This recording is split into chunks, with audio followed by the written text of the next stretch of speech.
भेलुपुर थाना के शिवाला घाट पर मंगलवार को गंगा स्नान करते वक्त पर्यटक गहरे पानी में डूब गया। लोगों के शोर मचाने पर पहुंची गोताखोरों की टीम ने अथक प्रयास कर उसे बाहर निकाला, लेकिन तब तक उसकी मौत हो चुकी थी। सूचना के बाद पहुंची पुलिस ने शव को कब्जे में ले लिया, वहीं विधिक कार्रवाई में जुटी रही। जानकारी के अनुसार कर्नाटक के बेंगलुरु निवासी श्रीनिवास काशी भ्रमण पर आए थे और सुबह शिवाला घाट पर गंगा स्नान करते वक्त गहरे पानी में डूब गए। शिवाला घाट पर हुआ था और प्लस कर्नाटक कहते हैं, बेंगलुरु के रहने वाले थे, डूब गए थे। हम लोग गए निकाल कर आए, और जब भी हम लोग निकालने जाते हैं जल पुलिस वाले का नाम होता है, हम लोग का कोई भी नाम नहीं होता है। और यहाँ तक एनडीआरएफ वाले लोग ने बोले था, मतलब डेड बॉडी इन लोग छिपा लेते हैं। अगर हम लोग को छिपाना रहता डेड बॉडी तो हम लोग क्यों निकालते हैं। एक नहीं लाखों ने कई जो मतलब लॉकडाउन से अभी तक कम से कुछ नहीं कुछ हम लोग 50 डेड बॉडी निकाल चुके हैं, और हम लोग को अभी तक कोई सूचना नहीं आई है।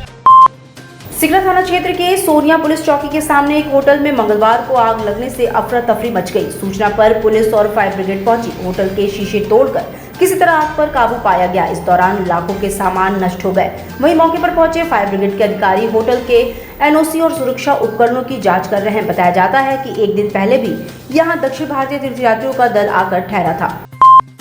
मिर्जापुर थाना क्षेत्र के मेहंदीगंज अंडरपास के पास सोमवार की शाम करीब 45 वर्षीय अज्ञात व्यक्ति की लाश मिली। सूचना पर पहुंची पुलिस ने शव को पोस्टमार्टम के लिए भेज दिया।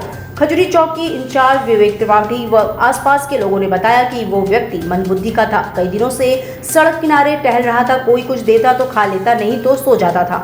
दोपहर उसे लू लग गई थी और बीमार दिखाई दे रहा था। इसी दौरान उसकी मौत हो गई। वो सफेद मटमैला शर्ट और सफेद गमछा पहने था। पुलिस ने उसकी पहचान कराने की कोशिश की, लेकिन सफलता नहीं मिली। खोजोल क्षेत्र के शंकुधारा पोखरे के पास कथित तौर पर लावारिस कार से मिले 92,94,000 रुपए के मामले में भेलुपुर थाने में एक नामजद व 12 अज्ञात के खिलाफ डकैती का मुकदमा दर्ज किया गया है। इसी मामले में भेलुपुर के पूर्व थाना प्रभारी रमाकांत दुबे समेत 7 पुलिसकर्मियों को निलंबित कर दिया गया। पुलिसकर्मियों के खिलाफ मुकदमा गुजरात की एक फर्म के कर्मचारी विक्रम सिंह की तहरीर पर दर्ज किया गया है। पता चला है कि 1 करोड़ 40 लाख की लूट हुई थी। पुलिसकर्मियों ने कार से 92,94,000 रुपए की बरामदगी दिखाई है। भेलुपुर थाने में दर्ज कराई गई डकैती की एफआईआर को लेकर पुलिस महकमे में तरह तरह की चर्चाएं हैं। इसमें 2 दिन बाद लगभग 93 लाख रुपए की रिकवरी एक नारंगी रंग की गाड़ी से हुई लावारिस अवस्था में। हम लोग लगातार प्रयास करते रहे कि ये पैसे किसके हैं और वो कौन व्यक्ति था। काफ़ी प्रयास के बावजूद शुरुआती दौर में कोई मिला नहीं। बाद में उसी क्रम में हम लोगों ने जो लगातार प्रयास किया तो एक पार्टी जो गुजरात अहमदाबाद की थी वो ट्रेस हुई। उनको बुलाया गया, उनसे तहरीर ली गई। तहरीर के आधार पर एक डकैती का मुकदमा एक नामजद और अन्य 10-12 अज्ञात व्यक्तियों के विरुद्ध कायम किया गया। इसकी प्राथमिक जांच डीसीपी काशी को दी गई। प्राथमिक छानबीन में पाया गया कि पुलिस की भूमिका अच्छी नहीं थी। तत्कालीन इंस्पेक्टर और उनके साथ के कर्मचारियों को जो कार्य करना चाहिए था उसे न करके मामले को दबाने का काम किया गया, और इनकी भूमिका को लेकर जो प्राथमिक जांच रिपोर्ट प्राप्त हुई उसके आधार पर कल मेरे द्वारा इन 7 लोगों को निलंबित कर दिया गया है। इस पूरे प्रकरण में अभियोग दर्ज करके निष्पक्षता पूर्वक विवेचना कराई जा रही है। जो भी लोग अभियुक्त हैं और उनके विरुद्ध कड़ी वैधानिक कार्रवाई। जनपद के अधिशासी अभियंता जल निगम दीनापुर इकाई में पिछले 11 माह से भुगतान न होने से नाराज ठेकेदारों का विगत 11 दिन से कार्यालय में धरना प्रदर्शन जारी है। इसी क्रम में मंगलवार को धरने में 80 एमएलडी के संचालक में लगे ठेकेदारों के कर्मचारी भी समस्त संचालन बंद करके धरना स्थल पर पहुंच गए। वहीं धरने में कर्मचारियों की बढ़ती संख्या को देखते ही अधिशासी अभियंता अपने कार्यालय से निकलना चाहा, लेकिन कर्मचारियों ने उन्हें बंधक बना लिया। कार्यालय में ताला बंद कर बंधक बनाकर अधिशासी अभियंताओं के सामने ठेकेदार और कर्मचारियों ने जमकर नारेबाजी की। जनपद में राइट टू एजुकेशन के तहत गरीब बच्चों का एडमिशन लेने से प्राइवेट स्कूल प्रबंधन कतराने लगे हैं। इसकी वजह प्राइवेट स्कूल प्रबंधन से सरकार की तरफ से प्रति छात्र दिए जा रहे स्कूल को अनुदान बताया है। प्राइवेट स्कूल प्रबंधन की माने तो गरीब बच्चों को प्राइवेट स्कूल में पढ़ाने के लिए सरकार उन्हें 450 रुपए प्रति छात्र भुगतान करती है, लेकिन इससे ज्यादा छात्रों के ऊपर खर्च आता है। यदि सरकार गरीब बच्चों की अच्छी पढ़ाई के लिए उनका एडमिशन करवा रही है तो सरकार को स्कूल के प्रति भी सोचना चाहिए। पहुंच गए क्योंकि सरकार का एक नियम है आरटीई के तहत फ्री में बच्चों को पढ़ाना, जिसकी भुगतान सरकार करती है, लेकिन पिछले 4 वर्षों से सरकार कहीं ना कहीं अपने वादों को पूरा करने में विफल रही है, नहीं कर पा रही है प्रतिपूर्ति। किसी साल 8,000 रुपये कर रही है, किसी साल 10,000 कर रही है।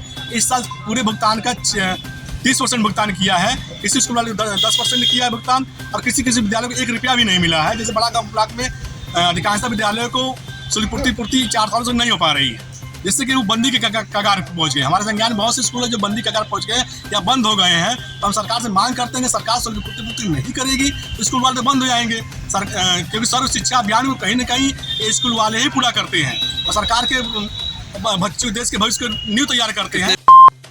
काशी हिंदू विश्वविद्यालय में महिला महाविद्यालय के चित्रकला विभाग में आयोजित ग्रीष्मकालीन कार्यशाला का मंगलवार को संपन्न हुआ। विश्वविद्यालय में राज्य ललिता कला अकादमी और चित्रकला विभाग महिला महाविद्यालय के सौजन्य से ग्रीष्मकालीन कला कार्यशाला 17 मई से शुरू हुआ था और 6 जून तक चला। वहीं समापन के साथ ही इस कार्यशाला में बनाई गई चित्रों की 3 दिवसीय प्रदर्शनी का शुभारंभ भी हुआ। 6 जून से शुरू हुआ प्रदर्शनी 8 जून तक चलेगा। प्रदर्शनी का उद्घाटन के लिए आया हूँ और यहाँ राज्य ललित कला अकादमी उत्तर प्रदेश के द्वारा ये चित्रकला प्रदर्शनी यहाँ हो रहा है। इसमें बच्चे भी हैं और यहाँ पढ़ते हुए बच्चे भी हैं, बाहर से भी बच्चे इसमें भागीदारी लिए हैं और काफ़ी सुंदर काम इसमें जल रंग है, एक्रिलिक कलर का भी है कैनवस पर, और काफ़ी लोग इसको देख के उनको खुशी मिल रहा है कि ऐसे भी हो सकता है क्या। लगता है कहीं कहीं पर अभी मैं कुछ कमेंट सुना कि कुछ लोग कह रहे हैं कि ये क्या हाथ से बना हुआ, कि हाँ हाथ से ही बना है। धीरे धीरे लोग यहाँ का जो कला विभाग है काफ़ी आगे बढ़ रहा है। बच्चा चोरी प्रकरण में बेहतर भूमिका निभाने वाले दुर्गाकुंड चौकी प्रभारी आनंद कुमार चौरसिया को मिर्जा मुराद थाने की कमान सौंपी गई है। वहीं मिर्जा मुराद एसओ दीपक कुमार फूलपुर एसओ बनाए गए हैं। आनंद कुमार चौरसिया ने बच्चा चोरी प्रकरण में अहम रोल अदा किया था। बच्चा चोरों के गिरोह का पर्दाफाश किया था। लगभग 1 दर्जन बच्चा चोर पुलिस के हत्थे चढ़े। बेहतर काम करने पर उनका प्रमोशन करते हुए मिर्जा मुराद थाने का थाना अध्यक्ष बनाया गया है। जनपद में होने वाले G20 सम्मेलन की बैठक को लेकर वाराणसी में तैयारियां जोरों से चल रही है। G20 के आयोजन की तैयारियों को लेकर सर्किट हाउस में बैठक की गई। G20 सम्मेलन की बैठक में शामिल होने वाले मेहमानों के रूट में कमियों को लेकर सभी से रिपोर्ट मांगी गई है। वहीं देर रात तैयारियों का जायजा लेने के लिए तमाम अधिकारी स्थलीय निरीक्षण के लिए निकले। निरीक्षण के उपरांत कमियों को देखते हुए संबंधित विभाग के अधिकारियों को दिशा निर्देश भी दिए।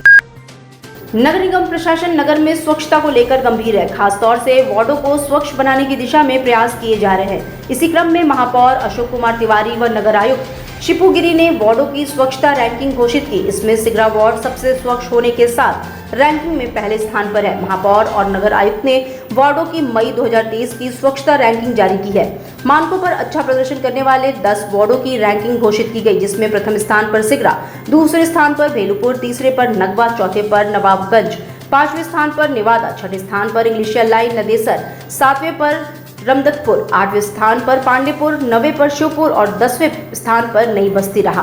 काशी का पहला सुपर स्पेशलिटी और कॉर्पोरेट हॉस्पिटल, आपके स्वास्थ्य से जुड़े समस्त समस्याओं का समाधान, 24 घंटे इमरजेंसी सेवा, neuro surgery, orthopaedic, paediatric, cardiology, neurospine surgery, gastroenterology, obs and gynaecology.